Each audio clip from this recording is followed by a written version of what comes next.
Richard Punky Bell. There you go. I loved his influence on Dan and later the Doobie Brothers, moving them slightly more jazzy. He says on Living on the Fault Line. Chinatown is a good example of skunkism, he says. That was an interesting tune. I still think that Living on the Fault Line was the best album the Doobies ever did. And when I say best, there's a million ways to define that word.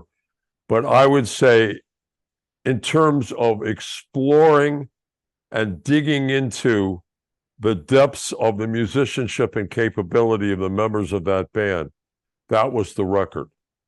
It was amazing how good those musicians were, and they had never done this before. I had gotten the band to work as a rhythm section, sort of a wrecking crew.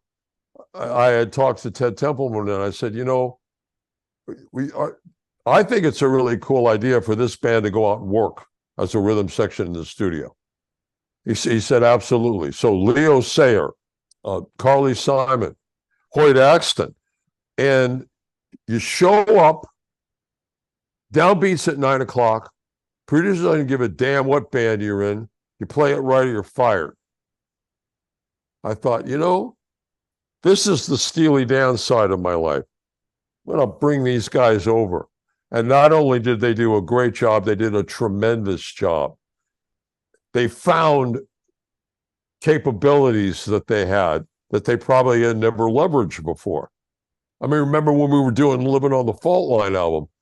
I'm not sure what song it was, but Keith Knudsen, we were listening back and he went, oh man, I dropped a snare drum beat in bar 51. I went, bingo, welcome to the club.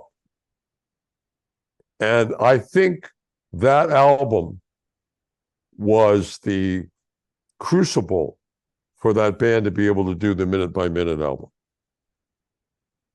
It was a great sounding album too. The album actually, the sound quality, I remember. Ron Landy, yeah. Yeah. And the playing. Mm-hmm. I mean, you sit down and you listen, what is going on? Where is Patrick going? Here's a guy that's a sort of a folk, blues guy, and we're heading down the road. And changes. This is not the blues. This is going after some deep changes, melodies. Yeah, okay, so today I'm not going to play any solos that ever relate to the dominant note of the key that we're playing. It's like Charlie Parker. I'm going to play every single note that relates to this chord, no matter what it is. I'm going to explore it. Everything was like that. Tyran's bass playing.